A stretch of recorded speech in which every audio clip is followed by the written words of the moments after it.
ಹಗ್ಗನ any time ಹಗ್ಗನ ಹಿಡಿದು ಎಳೆದು ಹಗ್ಗ ಕೈ ಸವದು ಹೋಗ್ತಿತ್ತು.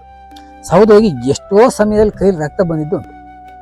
ಗಾಡಿಗೆ ಹೋದಾಗ ಆಕಸ್ಮಿಕವಾಗಿ ಗನ್ನಿಂದ ಬುಲೆಟ್ ಹೋಗಿತ್ತು.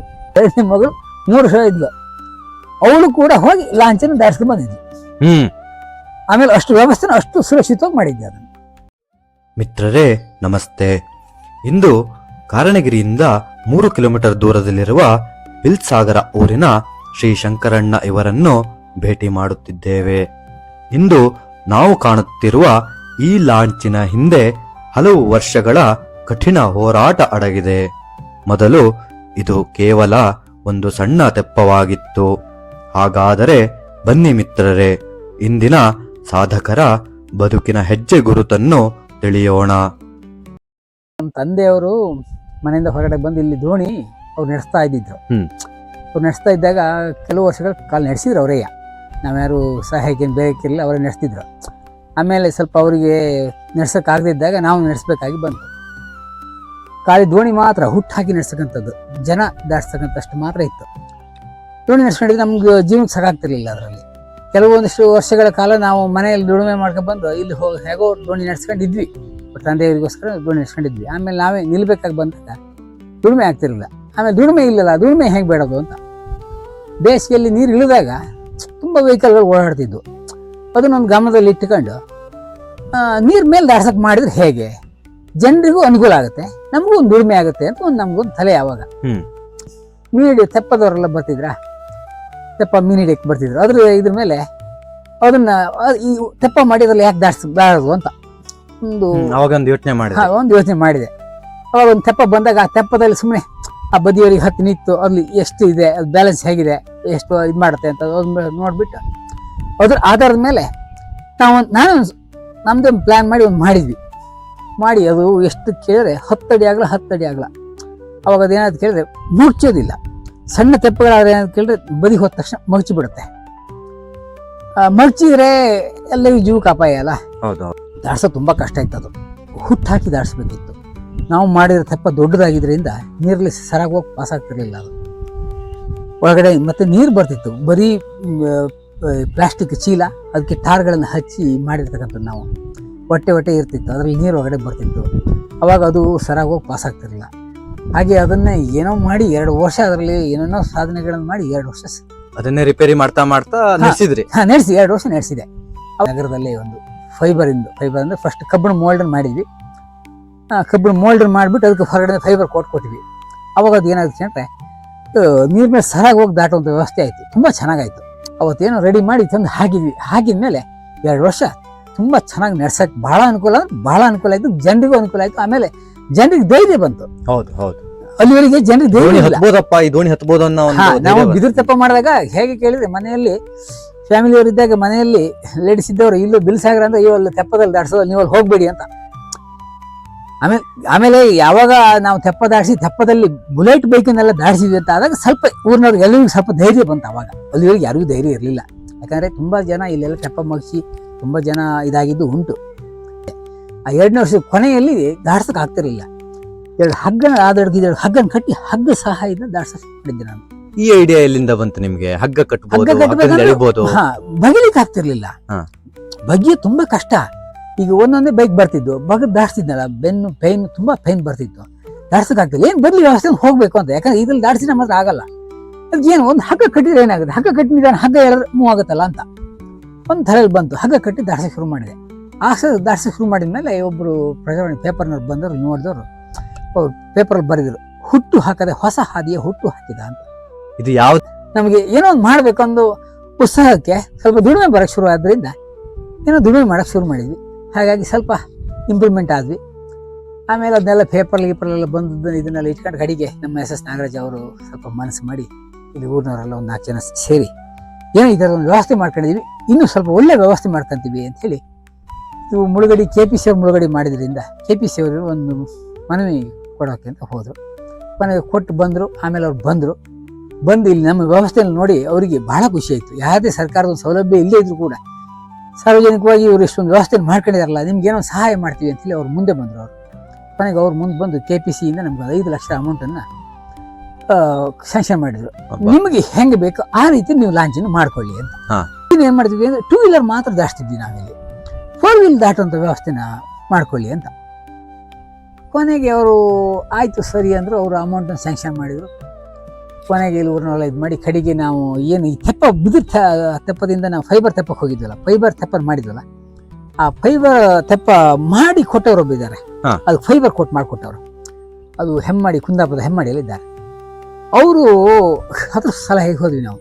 ಅವ್ರ ಹತ್ರ ಸಲಹೆಗೆ ಹೋದ ತಕ್ಷಣ ಅವರು ನಮ್ಮ ತೆಪ್ಪನ ಬಂದರು. ಅವರು ಅಲ್ಲಿಂದ ಬಂದರು, ಬಂದು ನಮ್ಮ ತೆಪ್ಪ ನೋಡಿದ್ರು. ಅವರು ನಮ್ಮ ತೆಪ್ಪ ನೋಡಿಬಿಟ್ಟು ಆಯ್ತು ನಿಮ್ಗೆ ಇದೇ ಸಿಸ್ಟಮಲ್ಲಿ 2 ಕಡೆ ಡೋರ್ ಸಿಸ್ಟಮ್ ಮಾಡಿಬಿಟ್ಟು 4 ವೀಲ್ ಹಾಕೋಂಥ ವ್ಯವಸ್ಥೆ ಮಾಡೋಣ ಅಂತ ಹೇಳಿ ಕೊನೆಗೆ ಅವ್ರದ್ದೇ ಒಂದು ಐಡಿಯಾ ಅದು. ಯಾಕಂದ್ರೆ ಆ ಥರ ತೆಪ್ಪನ ಅವರು ಕೂಡ ಎಲ್ಲೂ ಮಾಡಿಲ್ಲ, ಅವರು ಮಾಡಿರೋದು ಫಸ್ಟ್ ಇದು. ಓಹೋ ಸರಿ.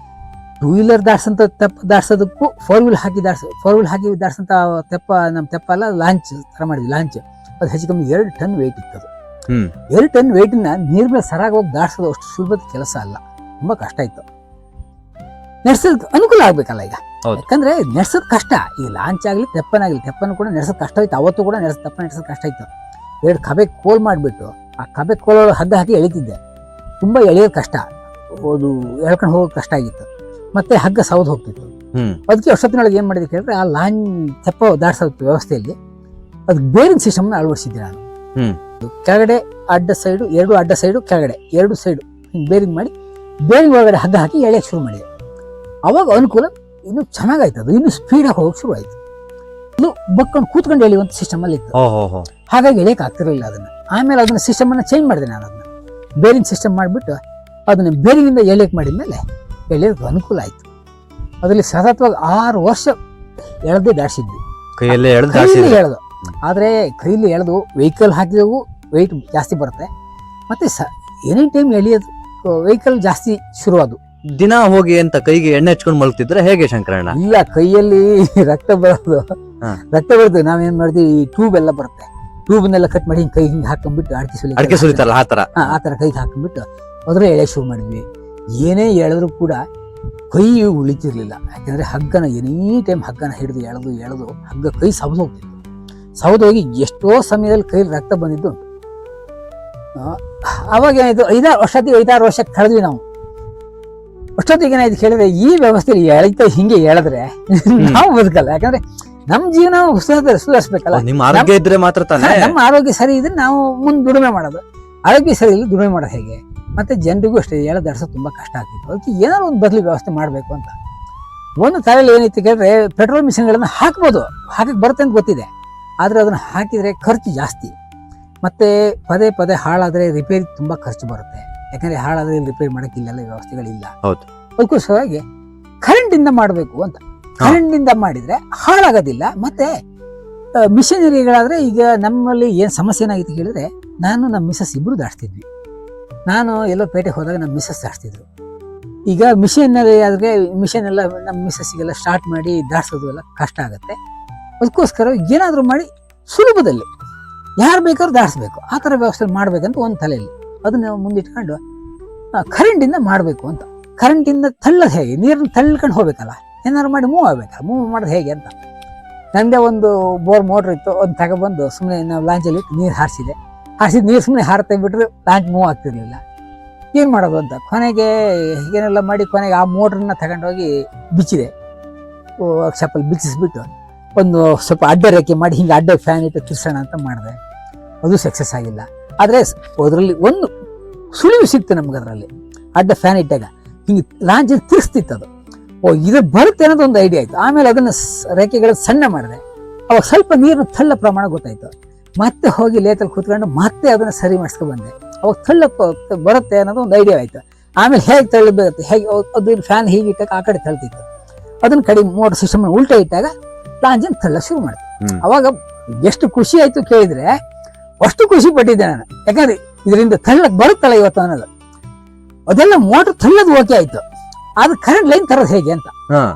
ಈಗ ನಾವು ಫಸ್ಟ್ ಡಿಪಾರ್ಟ್ಮೆಂಟ್ ಪ್ರಶ್ನೆ ಹೌದು, ಯಾಕಂದ್ರೆ ಡಿಪಾರ್ಟ್ಮೆಂಟ್ ಅಲ್ಲಿ ಫಸ್ಟ್ ಕೇಳಿದ್ದೆ, ಕರೆಂಟ್ ಇಂದ ಓಡ್ಸಂಗ್ ಮಾಡ್ತೀನಿ ಹೇಗಂತ ನನಗೇನು ಐಡಿಯಾ ಇಲ್ಲ, ಬಟ್ ನೀವು ಕರೆಂಟ್ ಕೊಡಬೇಕು ಅಂತ.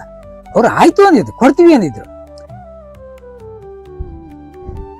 250 ಮೀಟರ್ ಇದೆ ಹೊಳೆ ದೂರ. ಹೌದು. ಹೊಳೆ 250 ಮೀಟರ್ ದೂರ ಇದ್ದಾಗ ಅಷ್ಟು ದೂರನ ಕರೆಂಟ್ ನೀರು ಜಾಸ್ತಿ ಹೇಗೆ ತಗೊಂಡು ಹೋಗೋದು, ನಮಗೆ ಎನಿ ಟೈಮ್ ಕರೆಂಟ್ ಬೇಕಿದ್ದಕ್ಕೆ ಹೇಗೆ ತಗೊಂಡು ಹೋಗೋದು ಅಂತ. ಕೊನೆಗೆ ಏನೇ ಆದರೂ ಏನಾಗಿದೆ ನೋಡೋಣ ಅಂತ ಹೇಳಿಬಿಟ್ಟು ಸೀದಾ ಇಲ್ಲಿಂದ ಕುಂದಾಪುರ ಹೋದೆ, ಗಂಗೊಳ್ಳಿ ಹೋದೆ. ಅಲ್ಲೆಲ್ಲ ಒಂದಷ್ಟು ಜನರನ್ನೆಲ್ಲ ಸಂಪರ್ಕ ಮಾಡಿದೆ, ಏನು ಮಾಡ್ಬೋದು, ಏನು ಈ ಥರ ನಾನು ಟರ್ಮೋಕೋಲ್ ಬೆಂಡ್ಗಳನ್ನು ಬಳಸಿ ತಗೊಂಡೋಗೋಣ ಅಂತ ಮಾಡಿದೆ. ಹಾಗೆ ಇವತ್ತು ಸುಮಾರು ಕಡೆ ಊರನ್ನೆಲ್ಲ ಸುತ್ತಾಡಿ ಬಂದೆ. ಕೆಲವರು ಒಂದಷ್ಟು ಸಲಹೆಗಳನ್ನೆಲ್ಲ ಕೊಟ್ಟರು. ಆಮೇಲೆ ಯಾರೋ ಒಂದು ಸಲಹೆಯನ್ನು ಕೊಟ್ಟಿದ್ದೀನಿ, ಅವರು ನಿಜವಾಗಿ ಅವ್ರನ್ನೂ ಒಂದು ಮರೆಯಂಥದ್ದಲ್ಲ. ಯಾಕಂದರೆ ಅವರೆಲ್ಲ ಅವತ್ತು ಕೂತ್ಕೊಂಡು ಟರ್ಮೋಕೋಲ್ ಬೆಂಡ್ ನಾನೇನೋ ಮಾಡೋಕ್ಕೆ ಹೋಗಿದ್ರೆ ಅವತ್ತು ತುಂಬ ಇನ್ವೆಸ್ಟ್ಮೆಂಟ್ ಮಾಡಬೇಕಾಗಿತ್ತು. ಇಲ್ಲಿ ಕ್ಯಾನ್ಗಳು ಸಿಗ್ತವೆ, ಇದನ್ನು ತಗೊಂಡೋಗಿ ನೋಡಿ ಅಂದರು. ಕಡೆಗೆ ಆ ಕ್ಯಾನ್ಗಳನ್ನ ತಗೊಬಂದು ನಾನೇ ಸಣ್ಣಕ್ಕೊಂದು ಪ್ರಯೋಗಗಳನ್ನು ಮಾಡಿ ಎಲ್ಲ ಮಾಡಿ ನೋಡಿದಾಗ ಅದು ಚೆನ್ನಾಗಿ ಅನಿಸಿದ ಮೇಲೆ ಕೊನೆಗೆ ಮತ್ತೆ KB ಅವ್ರನ್ನ ಕಾಂಟ್ಯಾಕ್ಟ್ ಮಾಡಿದ ತಕ್ಷಣ ಕರ್ಕೊಬಂದು ತೋರಿಸಿದೆ. ಅಡ್ಡಿಲ್ಲ, ಈ ವ್ಯವಸ್ಥೆ ಅಡ್ಡಿಲ್ಲ, ನೀರು ಮೇಲೆ ಹಾಕಿದ್ರೆ ಪರವಾಗಿಲ್ಲ, ಅಡ್ಡಿಲ್ಲ, ಈ ವ್ಯವಸ್ಥೆ ಮಾಡ್ಬೋದು ಅಂದರು. ಆಯಿತು ಸರಿ, ಹಾಗಾದ್ರೆ ಕರೆಂಟ್ ಕೊಡಿ ಅಂತ ಕೇಳಿದೆ. ಕೇಳಿದ ತಕ್ಷಣ ಇಲ್ಲ, ನಾವು ಕೊಡ್ಲಿಕ್ಕೆ ಬರೋಲ್ಲ ಅಂದರು. ಈಗ ನಮಗೆ ಎಷ್ಟು ಸಮಸ್ಯೆ ಆಗಿದೆ ಕೇಳಿದ್ರೆ, ಅಷ್ಟೊತ್ತಿನೊಳಗೆ ಏನಾಗಿದೆ ಕೇಳಿದರೆ, ಅಷ್ಟೊತ್ತಿನೊಳಗೆ ನಾನಾಗಲೇ 6 ತಿಂಗಳು 1 ವರ್ಷ ಹತ್ರ ಕಳೆದ್ಬಿಟ್ಟಿದ್ದೆ. ಹೆಚ್ಚು ಕಮ್ಮಿ 50,000 ರೂಪಾಯಿ ಕಳೆದಿದ್ದೀನಿ ಅದರಲ್ಲಿ. ಯಾಕಂದರೆ ಈ ಕರೆಂಟನ್ನು ಲಾಂಚಿಂದ ಮೂವ್ ಮಾಡೋಕ್ಕಿದೆಯಲ್ಲ, ಅದರಲ್ಲಿ ನಾನಾ ಥರಗಳನ್ನು ಮಾಡಿದ್ದೇನೆ. ಅದರಲ್ಲಿ ಫಸ್ಟು ಮಾಡಿದ್ದೇನು ಕೇಳಿದ್ರೆ, ಹಗ್ಗ ನಾವೇನು ಕೈಲಿ ಎಳಿತಿದ್ವಲ್ಲ ಅದೇ ಥರ ಮೋಟ್ರ್ ಎಳಿಬೇಕಂತ ಮಾಡಿದ್ದೆ. ಅದನ್ನು ಮಾಡೋಕ್ಕೆ ನಾನು ಇಲ್ಲೇನೋ ಮಾಡಿ ಹಾಕೋದು, ಇಲ್ಲಿ ಬರಲಿಲ್ಲ. ಮತ್ತೆ ಶಿವಮೊಗ್ಗ ಹೋಗೋದು, ಲೇತರಲ್ಲೇನೋ ಇನ್ನೇನೋ ಮಾಡಿಸ್ಕೊಂಬರೋದು, ಇಲ್ಲಿ ಹಾಕೋದು. ಅದು ಯಾವುದು ಮಾಡೋದು ಸಕ್ಸಸ್ ಆಗ್ತಿರ್ಲಿಲ್ಲ. ದಿನ ಬೆಳಿಗ್ಗೆ ಆದ್ರೆ ಅದೇ ಪ್ರಯತ್ನ, ಮರಳಿ ಪ್ರಯತ್ನ ಮಾಡು ಅಂತ ಮಾಡಿದ್ರೆ ನೋಡಿದ್ರೆ ಕರೆಂಟ್ ಅವರು ನಿಮ್ಗೆ ಶಾಕ್ ಕೊಟ್ರು. ಕರೆಂಟ್ ನೋಡಿ ಹೇಗೆ ಶಾಕ್ ಕೊಟ್ರು ಅಂದ್ರೆ, ಎಲ್ಲ ಸಕ್ಸಸ್ ಆಗಿದೆ, ಎಲ್ಲ ಆಗಿದೆ, ಎಲ್ಲ ಓಕೆ ಆಗಿದೆ. ಇಲ್ಲ ನಾವು ಕೊಡ್ಲಿಕ್ಕೆ ಬರಲ್ಲ, ಇದನ್ನು ಕೊಡ್ಲಿಕ್ಕೆ ಡಿಸ್ಟ್ರಿಕ್ಟ್ ಇನ್ಸ್ಪೆಕ್ಟರ್ ಆಫೀಸರ್ ಅಂತ ಬರ್ತಾರೆ, ಅವರು ನೀವು ಕಾಂಟ್ಯಾಕ್ಟ್ ಮಾಡಬೇಕು. ಅವ್ರು ಪರ್ಮಿಷನ್ ಕೊಟ್ಟರೆ ಮಾತ್ರ ನಾವು ಕೊಡ್ಲಿಕ್ಕೆ ಆಗುತ್ತೆ, ಇಲ್ಲಿ ಕೊಡ್ಲಿಕ್ಕೆ ಆಗಲ್ಲ ಅಂತ. ಅವ್ರು ಬಂದಾಗ ನೀರಲ್ಲೇ ವೈರ್ ಹಾಕಿಬಿಟ್ಟು ಕರೆಂಟನ್ನು ನೀರಲ್ಲೇ ದಾಟ್ಸೋಂಥ ವ್ಯವಸ್ಥೆ ಮಾಡಿ ಅವ್ರು ಈಚಿಂದ ಆಚೆಗೆ ಕರ್ಕೊಂಡೋಗಿ ಆಚೆಯಿಂದ ಈಚೆಗೆ ಕರ್ಕೊಂಡ್ಬಂದೆ ಕರೆಂಟಲ್ಲೇ. ನಾನೇನು ಮುಟ್ಲಿಲ್ಲ.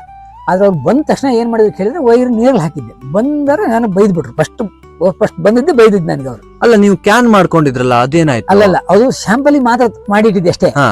ಈಗ ಹೊಳೆ ದಾಟಷ್ಟು ಮಾಡಕ್ ಆಗಲ್ಲ. ಮಾಡ್ಬೇಕಾದ್ರೆ ನಾನು 1 ಲಕ್ಷ ರೂಪಾಯಿ ಮೇಲೆ ಇನ್ವೆಸ್ಟ್ಮೆಂಟ್ ಮಾಡ್ಬೇಕು. ಅದಕ್ಕೆ ಅಷ್ಟು ಕ್ಯಾನ್ಗಳು ಬೇಕು, ಅದು ಕೇಬಲ್ ತರಬೇಕು, ಬೆಂಗಳೂರು ಹೋಗಿ ಕೇಬಲ್ ತರಬೇಕು, ತುಂಬಾ ಇನ್ವೆಸ್ಟ್ಮೆಂಟ್ ಮಾಡ್ಬೇಕಿತ್ತು. ಅದು ಪರ್ಮಿಷನ್ ಕೊಡ್ಬೇಕಲ್ಲ, ಪರ್ಮಿಷನ್ ಕೊಡದೆ ನಾನು ಹೇಗೆ ಮಾಡ್ಲಿಕ್ಕೆ ಆಗ. ಆಮೇಲೆ ಅವರಿಗೆ ತುಂಬಾ ಖುಷಿ ಆಯ್ತು. ಅವರು ಸಿದ್ದಪ್ಪ ಅಂತ ಹೇಳ್ಬಿಟ್ಟು ಅವರಿಗೆ ರಿಟೈರ್ಡ್ ಆಗಿ ಇದಾಗಿದ್ದಾರೆ. ಬಟ್ ಅವ್ರು ಮಾತ್ರ ಖುಷಿಯಾಗಿ, ಆಯ್ತು ಸರಿಯಪ್ಪ, ನನ್ನ ಕರೆಂಟ್ ಪರ್ಮಿಷನ್ ಕೊಡೋ ಕೆಲಸ ನಂದು, ನೀನು ಅದು ಏನು ಬೇಕು. ಆಮೇಲೆ ಅವ್ರನ್ನ ಈಚೆ ಬಂದ ಮೇಲೆ ಅವ್ರಿಗೆ ನಾನು ಹೇಳಿದ್ರೆ, ಈಚೆ ಬಂದಮೇಲೆ ಅವರಿಗೆ ಕನ್ವಿನ್ಸ್ ಮಾಡಿದೆ ಹೇಗೆ ಅಂತ. ನಾನು ಯಾವ ಥರ ಲೈನ್ ಮಾಡ್ತೀನಿ, ಏನು ಮಾಡ್ತೀನಿ ಅನ್ನೋದನ್ನು ಅವ್ರಿಗೆ ಕರ್ಕೊಂಡೋಗೆಲ್ಲ ತೋರಿಸಿದೆ. ಅವರಿಗೆ ಈ ಥರ ಕ್ಯಾನ್ಗಳನ್ನು ಬಳಸ್ತೀನಿ, ಈ ಕ್ಯಾನ್ಗಳ ಮೇಲೆ ತಗೊಂಡೋಗ್ತೀನಿ, ಕೇಬಲ್ ಎಲ್ಲೂ ನೀರಿಗೆ ಹಾಕ್ಸೋದಿಲ್ಲ, ಎಲ್ಲ ನೀರು ಮೇಲೆ ತೇಲ್ತಾ ಇರ್ತವೆ. ಮತ್ತು ELCB ಅಂತ ಒಂದು ಸ್ವಿಚ್ ಬರುತ್ತೆ, ಅದನ್ನು ಹಾಕಿಬಿಟ್ರೆ ಆಟೋಮೆಟಿಕ್ಕಾಗಿ ಕರೆಂಟ್ ಎಲ್ಲೋ ಯಾರೋ ಗೊತ್ತಿಲ್ಲದೆ ಏನೋ ಮಿಸ್ ಆಗಿ ಮುಟ್ಟರು ಕೂಡ ಟ್ರಿಪ್ ಆಗಿಬಿಡುತ್ತೆ. ಈ ಥರ ಸ್ವಿಚ್ಗಳನ್ನು ಬಳಸ್ತೀನಿ, ಹಾಗಾಗಿ ಎಲ್ಲೂ ಏನೂ ಸಮಸ್ಯೆ ಆಗೋದಿಲ್ಲ ಸರ್ ಅಂತ. ಆಮೇಲೆ ಅದನ್ನೆಲ್ಲ ಕನ್ವಿನ್ಸ್ ಮಾಡಿದ್ಮೇಲೆ ಅವ್ರಿಗೆ ಭಾಳ ಖುಷಿ ಆಯಿತು. ಆಯ್ತು ಸರಿಯಪ್ಪ, ಪರ್ಮಿಷನ್ ಕೊಡೋ ಕೆಲಸ ನಂದು, ನೀನು ರೆಡಿ ಮಾಡು ಅಂದರು. ಆಯ್ತು ಸರಿ, ಅವ್ರು ಅಷ್ಟು ಹೇಳಿದ್ಮೇಲೆ ಅಷ್ಟು ಖುಷಿ ಆಯ್ತು ನನಗೆ. ಏನೋ ಒಂದು ವ್ಯವಸ್ಥೆ, ಒಂದು ದಾರಿ ಬರ್ತಾ ಇದ್ದೀವಿ ನಾವು. ಸರಿ, ಇಲ್ಲಿಂದ ಬೆಂಗಳೂರು ಹೋಗಿ ಅದಕ್ಕೆ ಬೇಕಾದ ಕೇಬಲ್ಗಳನ್ನ, ಮೋಟ್ರನ್ನ ಎಲ್ಲ ತಗೊಬಂದು ಎಲ್ಲ ರೆಡಿ ಮಾಡಿದೆ. ಗೌರ್ಮೆಂಟಿಗೆ 1,000 ರೂಪಾಯಿ ಕಟ್ಟಬೇಕಾಗುತ್ತಪ್ಪ ನೋಡಪ್ಪ, ಯಾಕಂದ್ರೆ ನಾವು ಹಾಗೆ ಕೊಡ್ಲಿಕ್ಕೆ ಬರಲ್ಲ. ಅದು ಪರ್ಮಿಷನ್ ಲೆಟ್ರ್ ಅಂದಮೇಲೆ ನಾನು ಅದಕ್ಕೆ ಗೌರ್ಮೆಂಟಿಗೆ 1,000 ರೂಪಾಯಿ ಫೀಸ್ ಕಟ್ಟಬೇಕಾಗುತ್ತೆ ನಿಮಗೆ ಅಂತ. ಆಯ್ತು ಸರ್, ಕಟ್ತೀನಿ ಸರ್ ಅಂತ ಹೇಳಿ ಮತ್ತೆ ಶಿವಮೊಗ್ಗ ಹೋಗಿ ಅವ್ರಿಗೆ 1,000 ರೂಪಾಯಿ ಅದೇನು ಫೀಸ್ ಕಟ್ಟಬೇಕಿತ್ತು ಆ ಫೀಸಿಂಗ್ ಕಟ್ಟಿ, ಅವರು ಎಷ್ಟು ಖುಷಿಯಾಗಿದ್ರು ಕೇಳಿದರೆ, ಅವರು ನಾನು ಮಧ್ಯಾಹ್ನ 2 ಗಂಟೆ ಹೋಗಿದ್ದೆ, ಆಫೀಸಲ್ಲಿ ವರ್ಕರ್ಸ್ ಯಾರೂ ಇರಲಿಲ್ಲ. ಕಂಪ್ಯೂಟರ್ ಮುಂದೆ ಅವರೇ ಹೋಗಿ ಕೂತು ಲೆಟ್ರನ್ನ ಅವರೇ ರೆಡಿ ಮಾಡಿಬಿಟ್ಟು ಅವರೇ ಸೈನ್ ಹಾಕಿ ತಂದು ನನ್ನ ಕೈ ಕೊಟ್ಟಿದ್ದಾರೆ. ಅಷ್ಟು ಖುಷಿಯಾಗಿತ್ತು ಅವರಿಗೆ. ಕೊನೆಗೆ ಅದನ್ನ ತಂದು ಹಾಕಿ ಆಮೇಲೆ ಅದನ್ನೊಂದು ವ್ಯವಸ್ಥೆ ಮಾಡಿ, ಕರೆಂಟಿಂದ ಓಡ್ಸಂಗೆ ಮಾಡಿ, ಒಂದು ವ್ಯವಸ್ಥೆ ಹೇಗಿದೆ, ನಡೆಸೋದೇ ಕಷ್ಟ ಅಂತ ವ್ಯವಸ್ಥೆನ ಸರಾಗವಾಗಿ ನನ್ನ 2ನೇ ಮಗಳು 3 ವರ್ಷ ಇದ್ಲು, ಅವಳು ಕೂಡ ಹೋಗಿ ಲಾಂಚನ್ನು ದಾಟಿಸ್ಕೊಂಡು ಬಂದಿದ್ವಿ. ಆಮೇಲೆ ಅಷ್ಟು ವ್ಯವಸ್ಥೆನ ಅಷ್ಟು ಸುರಕ್ಷಿತವಾಗಿ ಮಾಡಿದ್ದೆ ಅದನ್ನು. ಆಮೇಲೆ ನಾವು ಮನುಷ್ಯರಾಗಿ ಬದುಕಿದ್ದು ಆಮೇಲೆ. ಯಾಕಂದ್ರೆ ಅಲ್ಲಿವರೆಗೆ ಎಷ್ಟು ಕಷ್ಟಪಟ್ಟಿದ್ದೀವಿ ಅಂತ ಹೇಳಿದ್ರೆ, ಇಲ್ಲಿ ದುಡಿಮೆ ಮಾಡಿ ರಾತ್ರಿ ಮನೆಗೆ ಹೋದ್ರೆ ಬೇರೆ ಏನೂ ಕೂಡ ಕೆಲಸ ಮಾಡೋಕ್ಕಾಗ್ತಿರಲಿಲ್ಲ. ಹೋಗಿ ಮಲಗೋದು ಒಂದು ಅಷ್ಟು ಸುಸ್ತವಾಗಿ ಹೋಗ್ತಿದ್ವಿ. ಅದನ್ನು ಮಾಡಿದ್ಮೇಲೆ ಸ್ವಲ್ಪ ಆರೋಗ್ಯ ಸ್ವಲ್ಪ ಸುಧಾರಣೆ ಆಯಿತು. ಆದ್ರೆ ಅಷ್ಟೊತ್ತಿನ ಒಳಗೆ ನಾವು ಪಟ್ಟ ಶ್ರಮ ಇದೆಯಲ್ಲ, ಅದು ನಮ್ಮ ಆರೋಗ್ಯವನ್ನು ಸುಮಾರು ಹಾಳು ಮಾಡಿತ್ತು. ಯಾಕಂದರೆ ಕೆಲವು ವರ್ಷಗಳ ಕಳೆದಿದ್ವಿ. ಆ ಕೆಲವು ವರ್ಷಗಳ ಕಾಲ ಇದೆಯಲ್ಲ, ನಾವು ಯಾವಾಗ ಸ್ಟಾರ್ಟಿಂಗ್ ಬಿದಿರು ತೆಪ್ಪಗಳನ್ನು ಮಾಡಿ ಹುಟ್ಟಾಕಿ ದಾಟಿಸಿದ್ನಲ್ಲ, ಅವಾಗ ತುಂಬ ಕಷ್ಟಗಳನ್ನು ಅನುಭವಿಸಿದ್ವಿ. ಬೆನ್ನೆಲ್ಲ ಬ್ಯಾಕ್ ಪೈನ್ ಬಂದು ಮಣಿಪಾಲೆಲ್ಲ ಹೋಗಿ ತುಂಬ ಬೆಲ್ಟ್ಗಳನ್ನೆಲ್ಲ ಹಾಕಿ ತುಂಬ ರೆಸ್ಟ್ಗಳನ್ನು ಮಾಡಿ ತುಂಬ ಸಮಸ್ಯೆಗಳು. ಈಗಲೂ ಕೂಡ ಅದು ಸಮಸ್ಯೆಗಳನ್ನು ಈಗಲೂ ಅನುಭವಿಸ್ತಿದ್ದೀವಿ ನಾವು. ಯಾಕೆ ಶಂಕರಣ್ಣ, ಜನರಿಗೋಸ್ಕರ ನೀವು ಯಾಕೆ ನಿಮ್ ಜೀವನನ ಇಷ್ಟು ರಿಸ್ಕ್ ತಗೊಂಡ್ರಲ್ಲ ಯಾಕೆ? ಯಾಕೆಂದರೆ ನಮ್ಮಲ್ಲಿ ನಾವು 5 ಜನ ಅಣ್ಣ ತಮ್ಮದಿರು, ನಮ್ಮಲ್ಲೆಲ್ಲ ಬೇರೆಲ್ಲ ಮಾಡ್ತಿದ್ರು. ಈಗ ನಮ್ಮ ದುಡಿಮೆನ ನಾವು ಮಾಡ್ಕೊಳ್ಳೋದ್ರೆ ಎಲ್ಲಿ ಹೋಗಿ ಏನೂ ಮಾಡ್ಕೊಬೋದು. ನಮ್ಮ ದುಡಿಮೆ ಜೊತೆಯಲ್ಲಿ 4 ಜನಕ್ಕೆ ಸೇವೆ ಸಿಗಬೇಕು ಅಂತ ನಮ್ಮದು. ಅವಾಗ 90% ಜನ ನನಗೆ ಸಪೋರ್ಟ್ ಮಾಡಿದ್ರು ಖಂಡಿತ ದಿವಸ. ಯಾಕಂದರೆ ಜನರ ಸಪೋರ್ಟ್ ಇಲ್ಲದೆ ನಮಗೇನು ಮಾಡೋಕ್ಕಾಗ್ತಿರ್ಲಿಲ್ಲ. ಖಂಡಿತ ಜನ ಅವತ್ತು ಅಷ್ಟೇ ಸಪೋರ್ಟ್ ಮಾಡಿದ್ರು. ಜನರಿಗೂ ಹಾಗೆಯ ಅವರು ಕಷ್ಟ ಅಂತ ಬಂದು ರಾತ್ರಿ 12 ಗಂಟೆ ರಾತ್ರಿಯಲ್ಲಿ ದಾಡ್ಸಿದ್ದೀನಿ, ಬೆಳಿಗ್ಗೆ ಜಾವ 5 ಗಂಟೆ ರಾತ್ರಿಲಿ, 3 ಗಂಟೆ ರಾತ್ರಿಲಿ. ಇಲ್ಲಿ ನಗರದಲ್ಲಿ ಒಂದು ವರ್ಷ ಬಿಡಿಸಿ ಬಿದ್ದು ಹೋದಾಗ ಅರ್ಧ ರಾತ್ರಿಗೆಲ್ಲ ಎದ್ದು ಬಂದು ದಾಡ್ಸಿದ್ದೀನಿ ನಾನು. ಯಾಕಂದರೆ ಏನೋ ಹುಷಾರಿಲ್ಲ, ಏನೋ ಬರ್ತಾರೆ, ಫೋನ್ ಮಾಡ್ತಾರೆ. ಅವಾಗೊಂದು ಫೋನ್ ವ್ಯವಸ್ಥೆ ಇಲ್ಲ, ಯಾವುದೋ ಒಂದು CDM ಫೋನ್ ಅಂತ ಒಂದು ತಂದು ಇಟ್ಕೊಂಡು ಇದ್ದೆ. ಅದರಿಂದ ಜನರಿಗೂ ಒಂದು ಅನುಕೂಲ ಆಗ್ತಿತ್ತು. ಫೋನ್ ಮಾಡ್ಕೋಬೋದು, ಇಲ್ಲ ಹಿಂಗಾಗಿದೆ ಸಮಸ್ಯೆ ಆಗಿದೆ, ಒಂಚೂರು ಹಾಸ್ಪಿಟ್ಲಿಗೆ ಹೋಗಬೇಕು ಬರ್ತೀವಿ, ಅಥವಾ ಇನ್ಯಾರೋ ಎಲ್ಲೋ ಯಾವುದೋ ಊರಿಗೆ ಹೋಗಿರ್ತಾರೆ, ವಾಪಸ್ ಬಂದಿರ್ತಾರೆ, ಮನೆಗೆ ಹೋಗ್ಬೇಕಾಗುತ್ತೆ. ಅವಾಗ ಎಲ್ರಿಗೂ ಏನಂದ್ರೆ ಶಂಕರಣ್ಣ ಇದಾರೆ, ಅದೊಂದು ಭರವಸೆ ನಂಬಿಕೆ ಇತ್ತು. ಹಾಗಾಗಿ ಅವ್ರಿಗೆ ಯಾವುದೇ ಹೆದರಿಕೆ ಇಲ್ಲದೆ ಹೋಗ್ತಿದ್ರು. ಹೌದೌದು, ಅವರು ಏನ್ ಕೇಳಿದ್ರೆ ಶಂಕರ ಅಲ್ಲಿ ಇದ್ದಾನೆ ಅಂತ ಆದ್ರೆ ಆಯ್ತು, ನಮ್ದು ಆಚೆ ದಾಸ್ತಾನೆ ಅನ್ನೋದು ಒಂದು ಕನ್ಫರ್ಮ್ ಅವರಿಗೆಲ್ಲ. ಖಂಡಿತ. ಶಂಕರಣ್ಣ, ನೀವು ಸಾವಿರಾರು ಜನರನ್ನ ಈ ದಡದಿಂದ ಆ ದಡಕ್ಕೆ ದಾಟ್ಸಿದ್ರಿ. ಆದ್ರೆ ನಿಮ್ ಜೀವನದಲ್ಲಿ ನಿಮ್ಮನ್ನ ಯಾರು ದಡ ಸೇರಿಸಿದವ್ರು ಇದಾರಾ? ದಡ ಸೇರಿಸಿದವ್ರು ಇದ್ದಾರೆ, ತುಂಬ ಸಲ ಸೇರಿಸಿದ್ದಾರೆ. ಅದು ಹೇಳಿದಲ್ಲ, SS ನಾಗರಾಜನ್ ಅವರು ಆವತ್ತಿನ ಆ ಟೈಮಲ್ಲಿ ನಮಗೆ ಸಹಾಯ ಮಾಡಿದ್ರೆ ಇವತ್ತು ನಾವು ಇನ್ನಷ್ಟು ಬೆಳೀತಿರ್ಲಿಲ್ಲ. ಅಂದ್ರೆ ನೀವು ಜನರನ್ನ ಆ ಕಡೆಯಿಂದ ಈ ಕಡೆ ದಾಟಿಸಿ ಒಂದು ಸೇವೆ ಮಾಡೋದ್ರ ಜೊತೆನೆ ಇದೊಂದು ಈ ಕ್ಷೇತ್ರವನ್ನು ನೀವು ಪ್ರವಾಸೋದ್ಯಮವಾಗೂ ಪರಿವರ್ತನೆ ಮಾಡಿದ್ರಿ. ಪರಿವರ್ತನೆ ಮಾಡಿದ್ವಿ. ಅದರಲ್ಲಿ ಹೆಂಗ್ ಮಾಡಿದ್ವಿ ಕೇಳಿದ್ರೆ, ಜನ ಇಲ್ಲಿ ನೋಡಕ್ ಬರ್ತಿದ್ರ, ಬಂದಾಗ ಈ ವಾತಾವರಣ ನೋಡಿ ತುಂಬಾ ಖುಷಿ ಪಡ್ತಿದ್ರು. ಸ್ವಲ್ಪ ದೂರ ಹೋಗ್ಬರೋಣ ಅಂತ ಒಂದು ಬೋಟಿಂಗ್ ಮಾಡಬೇಕು ಅಂತ ಇಲ್ಲಿ ಬೋಟಿಂಗ್ ಮಾಡ್ಬೇಕಂತ ಹೊರಟ ತಕ್ಷಣ, ಯಾಕಂದ್ರೆ ಅವತ್ತಿನ ದಿವಸ ನಾನು ಹೆಚ್ಚು ಕಮ್ಮಿ 3 ಲಕ್ಷ ರೂಪಾಯಿ ಇನ್ವೆಸ್ಟ್ಮೆಂಟ್ ಮಾಡಿದ್ದೆ ಇಲ್ಲಿ. ಯಾಕಂದ್ರೆ ನನ್ನ ಹತ್ರ ಗಟ್ಟಿ ಕೇಳಕ್ ಹೋದ್ರೆ 1-2 ಸಾವಿರ ರೂಪಾಯಿ ಕೂಡ ನನ್ನ ಹತ್ರ ಇರಲಿಲ್ಲ. ಇಲ್ಲಿ 3 ಲಕ್ಷ ರೂಪಾಯಿ ದುಡ್ಡನ್ನ ಇಲ್ಲಿ ಇನ್ವೆಸ್ಟ್ಮೆಂಟ್ ಮಾಡಿ ನಾನು ಹೇಗೆ ದಾಡ್ಸೋದು? ನಾನು ಅಷ್ಟೊತ್ತಿಗೆ ನಮ್ದೇನಾಯ್ತು, ಇಲ್ಲೇ ಕಾರಣಗಿರಿಯಲ್ಲಿ ಪ್ರಗತಿ ಗ್ರಾಮೀಣ ಬ್ಯಾಂಕ್ ಓಪನ್ ಆಯಿತು. ಆ ಮ್ಯಾನೇಜರ್ ನಮ್ಮ ತೆಪ್ಪದ ಲಾಂಚಲ್ಲಿ ಈ ಕಡೆ ಆ ಕಡೆ ದಾಟಿ ಆಡಿದ್ರು ಇಲ್ಲೆಲ್ಲ ಸುಮಾರು ಸತಿ ಎಲ್ಲ. ಅವ್ರ ಹತ್ರ ಕೇಳಿದೆ, ಸರ್ ನನ್ನೊಂದು ಈ ಥರದೊಂದು ಯೋಜನೆ ಇದೆ, ನನಗೊಂದು ಮಾಡಬೇಕು ಅಂತ ತುಂಬ ಮನಸ್ಸಲ್ಲಿ ಇದೆ ಅಂತ. ಇದೆ ಅಂತ ಹೇಳಿದ ತಕ್ಷಣ, ನಿಮ್ಗೆ ಎಷ್ಟು ದುಡ್ಡು ಬೇಕಾಗುತ್ತೆ ಹೇಳಿ? ಸರ್ ನಮಗೊಂದು ಇಂತಿಷ್ಟು ದುಡ್ಡು ಬೇಕಾಗುತ್ತೆ ಅಂದರು. ನೀನಾದ್ರೆ ಏನು ಉಂಟು ಕೇಳಿದೆ. ಸರ್ ನನ್ನ ಹತ್ರ ಏನೂ ಇಲ್ಲ, ನಾನು ಬರೀ ಕೈ. ಆದರೆ ಒಂದು ಏನು ಕೇಳಿದ್ರೆ, ಆಸೆ ಕನಸು ಇದೆ. ಕನಸಿದೆ. ಮತ್ತೆ ನಿಮ್ಗೊಂದು ಆಶ್ವಾಸನೆ ಕೇಳಿದ್ರೆ ಆಡಿದ ಮಾತಂತ ಹೇಳ್ಕೊಂತೀನಿ, ಅದೊಂದು ಮಾತ್ರ ಹೇಳಬಲ್ಲ ನಾನು, ಅದು ಬಿಟ್ಟು ನನ್ನ ಹತ್ರ ಮತ್ತಿನ ಬೇರೆ ಏನೂ ಇಲ್ಲ ನನ್ನ ಹತ್ರ ಅಂತ ಹೇಳಿದೆ. ಹೇಳಿದ ತಕ್ಷಣ ಆಯ್ತು ಸರಿಯಪ್ಪ ನಿನಗೆ. ಆಮೇಲೆ ಅವರು ಒಂದಷ್ಟು ಸಲಹೆಗಳನ್ನೆಲ್ಲ ಕೊಟ್ಟರು. ಆಮೇಲೆ ಹೇಳಿದೆ, ವರ್ಷೊತ್ತಿಗೆ ಏನಾಯ್ತು, ನಮ್ಮ ಮಿಸಸ್ಸು ಅಂಗನವಾಡಿ ಟೀಚರ್ ಆಗಿದ್ದರು. ಅವ್ರು ಅಂಗನವಾಡಿ ಹೋಗ್ತಿದ್ರು, ಆಮೇಲೆ ದೋಣಿ ನಡೆಸ್ತಿದ್ವಿ. ಅವ್ರು ಅಂಗನವಾಡಿ ಹೋಗಿ ಬಂದಾಗ ಅವ್ರು ದೋಣಿ ನಡೆಸ್ತಿದ್ರು, ನಾನೇನೋ ಬೇರೆ ಕಡೆ ಕೆಲಸಕ್ಕೆಲ್ಲ ಹೋಗ್ತಿದ್ದೆ. ಕೊನೆಗೆ ಹೇಳಿದೆ, ನಮ್ಮ ಅಂಗನವಾಡಿ ಟೀಚರ್ ಆಗಿದ್ದಾರೆ, ಆಯ್ತು ಸರಿ, ಅವ್ರದ್ದು ಒಂದು ಸ್ಯಾಲ್ರಿ ಸರ್ಟಿಫಿಕೇಟ್ ಕೊಡು, ಮತ್ತು ನೀನೊಂದು ಕೆಲಸ ಮಾಡು, ಊರಲ್ಲಿ ಒಂದಷ್ಟು ಜನರದ್ದು ಒಂದು ಗ್ರೂಪ್ ಅಂತ ಮಾಡ್ಕ. ಅದನ್ನ ಹೇಳಿದೆ ಹೇಗೆ ಅಂತ, ಆ ಥರ ಮಾಡ್ಕೊಂಡು ನನ್ನ ಬ್ಯಾಂಕಿಗೆ ಬಾ, ಎಲ್ಲರ ತಲೆ ಮೇಲೂ 50,000 ರೂಪಾಯಿ ಆ ಲೆಕ್ಕದಲ್ಲಿ ನಿನಗೆ ಅಮೌಂಟನ್ನು ನಾನು ಮಾಡಿಕೊಡ್ತೀನಿ ನಿನಗೆ. ನಾ ಹೇಳಿದೆ, ನಂದು ನೀವು ಹೇಗಾದರೂ ಕೊಡಿ, ನೀವು ಕೊಟ್ಟಿರೋ ಅಮೌಂಟಿಂದ ಎಲ್ಲೂ 10 ರೂಪಾಯಿನೂ ಕೂಡ ಮೋಸ ಆಗದೆ ನಾನು ಕಟ್ಟೋ ಕೆಲಸ ನಂದು ಅಂತ ಹೇಳಿದ್ದೆ ಅವರಿಗೆ. ಯಾಕಂದರೆ ಅದು ಒಂದು ನಂಬಿಕೆ ಇತ್ತು ಅವರಿಗೆ. ಆ ನಂಬಿಕೆ ಮೇಲೆ ಒಂದು ಗ್ರೂಪ್ ಥರ ಮಾಡಿ ಅದ್ರಲ್ಲಿ ಒಟ್ಟು ನನಗೆ ಬೇಕಾದಷ್ಟು ಅಮೌಂಟನ್ನು ಅವರು ಒಟ್ಟುಗೂಡಿಸಿ ಕೊಟ್ಟರು. ಅವರು ಒಟ್ಟುಗೂಡಿಸಿ ಕೊಟ್ಟ ಮೇಲೆ ಕಡೆಗೆ SS ನಾಗರಾಜ್ ಅವರು ಕಡೆಗೆ ಅವ್ರದ್ದೇ ಕಾರ್ಲಿಕ್ಕೆ ಹೋಗಿ ಕೊನೆಗೆ ಬೋಟು ಮಿಷನ್ನು ಎಲ್ಲ ನಮಗೇನು ಮೊದಲು ಲಾಂಚನೇನು ಮಾಡಿಕೊಟ್ಟಿದ್ರು ಅವ್ರ ಮುಖಾನೇ ಕೇಳಿದ್ವಿ. ಅವರು ತುಂಬ ಹೆಲ್ಪ್ ಮಾಡಿದರು. ಅವ್ರದ್ದು ಒಂದು ಮಿಷನ್ನು ಒಂದು ಬೋಟನ್ನು ಎಲ್ಲ ಅವರೇ ಕೊಟ್ಟರು.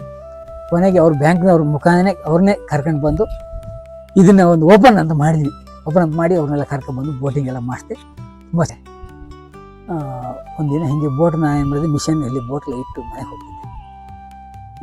ಒಂದಿನ ಬೆಳಗ್ಗೆ ಬಂದು ನೋಡ್ತೀನಿ, ಬೋಟಲ್ಲಿ ಮಿಷನ್ನೇ ಇಲ್ಲ, ಎಲ್ಲಿ ಹುಡುಗಿರು ಇಲ್ಲ. ಕೊನೆಗೆ ಇಲ್ಲ ಗೊತ್ತಾಯ್ತು ಇದು ಕಳ್ಳತನ ಆಗಿದೆ ಅಂತ. ಅವತ್ತಿನ ದಿವಸ ಅನುಭವಿಸಿದ ನೋವಿದೆಯಲ್ಲ, ಅಷ್ಟು ನೋವು ಅನುಭವಿಸಿದ್ವಿ. ಕೊನೆಗೆ ಏನಾಯ್ತು ಶಂಕರಣ್ಣ, ನಿಮ್ಮ ಮಿಷನ್ ಸಿಗ್ಲಿಲ್ಲ? ಹಾಗಾದ್ರೆ ಮಿಷನ್ ಸಿಗ್ಲಿಲ್ಲ. ಕಡೆಗೆ 1-1.5 ತಿಂಗಳು ಹಿಂಗೆ ಕಾಲ ಕಳೆದು ಹೋಯ್ತು. ಆಮೇಲೆ ಇಲ್ಲೊಬ್ಬರು ಶಂಕರ್ ಅಂತ ಇಲ್ಲಿ ಜಮೀನು ತಗೊಂಡಿದ್ರು, ಅವ್ರು ಇಲ್ಲಿ ಊರಿನ ಸಂಬಂಧಿಕರೇ. ಕೊನೆಗೆ ಅವ್ರಿಗೇನೋ ಸಣ್ಣ ಒಂದು ಹೆಲ್ಪ್ ಮಾಡಿದ್ದೆ. ಬಟ್ ಕೊನೆಗೆ ಅವ್ರ ಹತ್ರ ಕೇಳಿದೆ, ಸರ್ ಈ ಥರ ಆಗಿದೆ, ನಮಗೆ ಸ್ವಲ್ಪ ಹಣದ ಸಹಾಯ ಬೇಕಿತ್ತು, ನೀವು ಮಾಡಿದರೆ ನಾನು ಹಂತ ಹಂತವಾಗಿ ನಿಮಗೆ ವಾಪಸ್ ತೀರಿಸ್ತೀನಿ ಅಂತ ಹೇಳಿದರೆ, ಅವತ್ತು ಅವರು ಸಹಾಯವನ್ನು ಮಾಡದೇ ಇದ್ದಿದ್ರೆ ನನಗೆ ಈ ಮಿಷನ್ ತರಲಿಕ್ಕೆ ಆಗ್ತಿರ್ಲಿಲ್ಲ. ಯಾಕಂದರೆ ನಾನು ಹಿಂದೆ ಈ ಮಿಷನ್ನಿಗಾಗಿ ಬೋಟಿಗಾಗಿ ಮಾಡಿದ ಸಾಲವೇ ತೀರಲಿಲ್ಲ. ಆದರೆ ಮಿಷನ್ ಕಳ್ಕೊಂಬಿಟ್ಟಿದ್ದೆ. ಹೆಚ್ಚು ಕಮ್ಮಿ 2.5 ಲಕ್ಷ ರೂಪಾಯಿ ಮಿಷನ್ ನಂದು ಕಳೆದು ಹೋಗಿದ್ದು. ಅದ್ರ ಜೊತೆಯಲ್ಲಿ ಮತ್ತೆ ಸಾಲ ಮಾಡೋ ಎಲ್ಲಿಂದ ಮಾಡಲಿ ನಾನು? ಹಾಗೆ ಮಾಡಲಿಕ್ಕಾಗಲಿ. ಆ ರೀತಿಯಿಂದ ಸುಮ್ಮನೆ ಆಗಿದ್ದೆ. ಆದರೆ ಅವರು ಸಹಾಯ ಮಾಡಿದ್ದು ಹೋದ ಜೀವ ಬಂದಂಗೆ ಆಗಿತ್ತು ನನಗೆ ಅವತ್ತು. ನಮ್ಮ ಸೇವೆ ನಾವು ಹೇಗೆ ಕೇಳಿ ಮಾಡಿದ್ವಿ ಕೇಳಿದ್ರೆ, ಮನೆಯಲ್ಲಿ ಊಟಕ್ಕೆ ತಟ್ಟೆಗೆ ಅನ್ನ ಹಾಕೊಂಡು ಕೂಡ ಬಿಟ್ಟು ಬಂದು ದಾಟಿಸಿದ್ದು ಉಂಟು ನಾವು. ಯಾಕಂದರೆ ಅರ್ಜೆಂಟು ಅಂತ ಕರೀತಾರೆ, ಇಲ್ಲ ಇನ್ನೇನೋ ಅರ್ಜೆಂಟ್ ಬಂದು ಕೂಗು ಹೊಡಿತಿರ್ತಾರೆ. ಅದಕ್ಕೋಸ್ಕರ ಊಟಕ್ಕೆ ತಟ್ಟೆಗೆ ಅನ್ನ ಹಾಕೊಂಡು ಕೂಡ ಮುಚ್ಚಿಟ್ಟು ಬಂದು ಇಲ್ಲಿ ದಾಟಿಸಿ ಆಮೇಲೆ ಹೋಗಿ ಊಟ ಮಾಡಿದ್ದು ಉಂಟು ನಾವು. ಎಷ್ಟೋ ಸಾರಿ ಊಟಕ್ಕೆ ಹೋದಾಗ ಅರ್ಧ ದಾರಿಗೆ ಹೋಗಿ ವಾಪಸ್ ಬಂದಿದ್ದು ಉಂಟು. ಹೀಗೆ ಎಷ್ಟೋ ಸಾರಿ ಅರ್ಧ ರಾತ್ರಿ ಮಲಗಿ ನಿದ್ದೆ ಬಂದ ಮೇಲೆ ಬಂದು ಕರೀತಾರೆ, ಆಮೇಲೆ ಇದು ಬಂದು ದಾಟಿಸಿದ್ದು ಉಂಟು. ಸಹಾಯ ಎಷ್ಟು ಮಾಡಿದ್ವಿ ನಾವು ಅದು ಹೇಳಿಕ್ಕೆ ಸಾಧ್ಯವೇ ಇಲ್ಲ ಬಿಡಿ. ಅದು ಅದೇ ಕೇಳ್ಬೇಕು ಅಂತಿದ್ದೆ ಶಂಕರಣ್ಣ. ಗಾಳಿ ಇರ್ಲಿ, ಮಳೆ ಇರ್ಲಿ, ಬಿಸಿಲಿರ್ಲಿ, ಕತ್ಲೆ ಇರ್ಲಿ, ಎಲ್ಲದ್ರ ನಡುವೆ ದೋಣಿ ಎಳುವಾಗ ಸಾಕಪ್ಪ ಇವತ್ತು ನಿಲ್ಸ್ಬಿಡೋಣ ಅಂತ ಅನ್ಸ್ಲಿಲ್ಲ ಯಾವತ್ತು? ಎಷ್ಟೋ ಸಾರಿ ಅನ್ಸಿತ್ತು.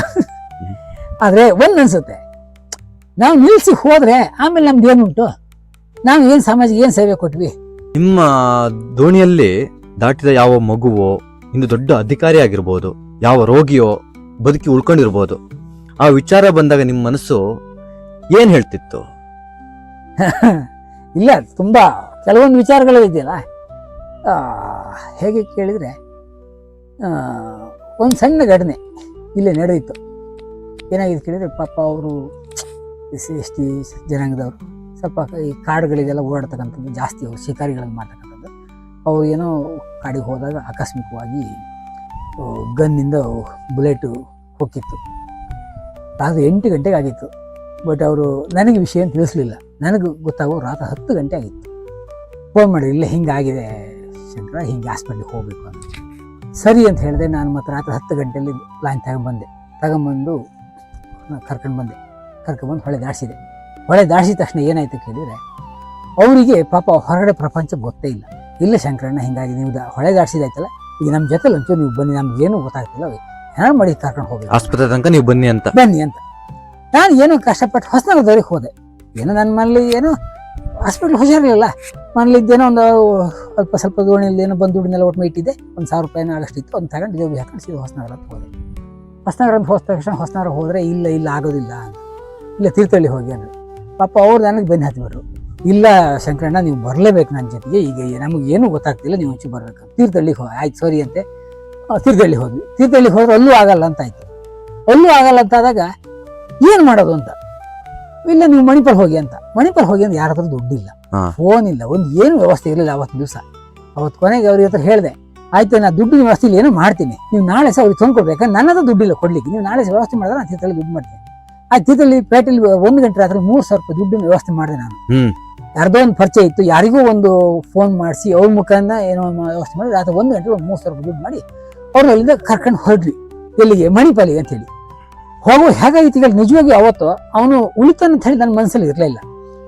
ಒಂದು 10 ಕಿಲೋಮೀಟರ್ ಹೋದ ತಕ್ಷಣ ಒಂದ್ಸಲ ಅವನು ಕರೆದು ಮುಟ್ಟಿ ಮಾತಾಡ್ಸೋದು, ಹೆಚ್ಚಿದ್ದೀನ ಅಂತ. ಪ್ರಜ್ಞೆ ಹೋಗ್ಬಾರ್ದಲ್ಲ, ಎಲ್ಲರೂ ಪ್ರಜ್ಞೆ ಹೋಗ್ಬಿಟ್ರೆ ಅಂತ.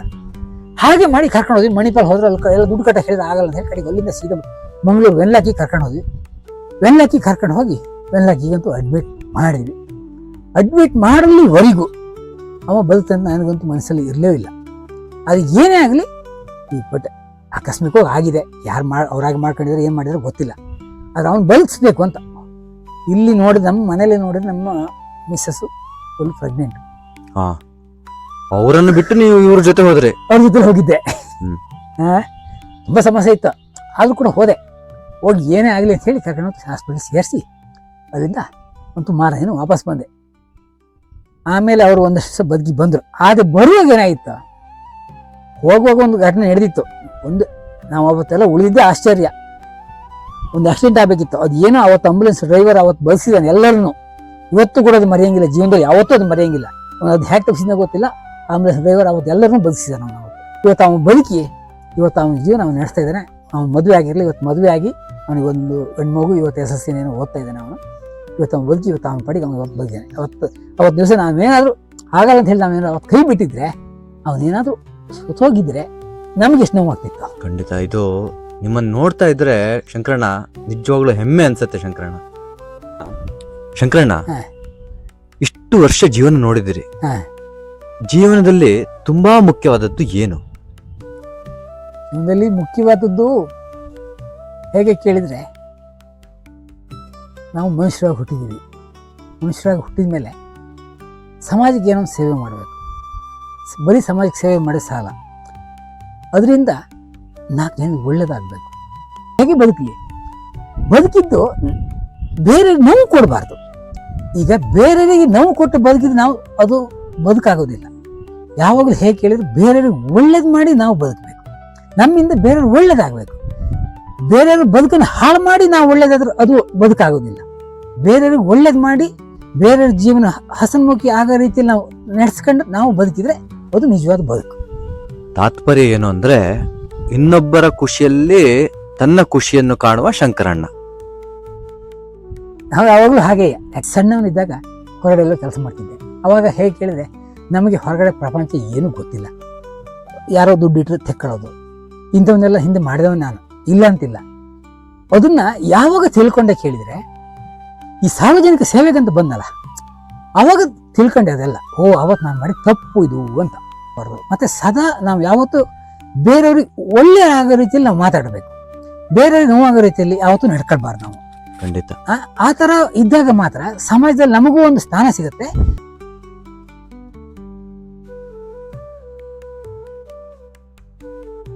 ಅಲ್ಲಿ ನಿಜವಾಗ ಅವತ್ತಿನ ಹೇಗೆ ಅನ್ಸಿತ್ತು ಕೇಳಿದ್ರೆ, ಯಾರಿಗೂ ಗೊತ್ತಾಗ್ಬಾರ್ದು. ಎಷ್ಟು ದೂರ ಎಲ್ಲರೂ ಹೊರಗಡೆ ದೂರ ಹೋಗ್ಬಿಡ್ಬೇಕು, ಈ ಇದನ್ನ ಬಿಟ್ಟು ಹೋಗ್ಬಿಡ್ಬೇಕು ಅಷ್ಟು ಅನ್ಸಷ್ಟು ಮನಸ್ಸಿನ ನೋವಾಗಿತ್ತು ನನಗೆ ಅವತ್ತು ಮಾತ್ರ.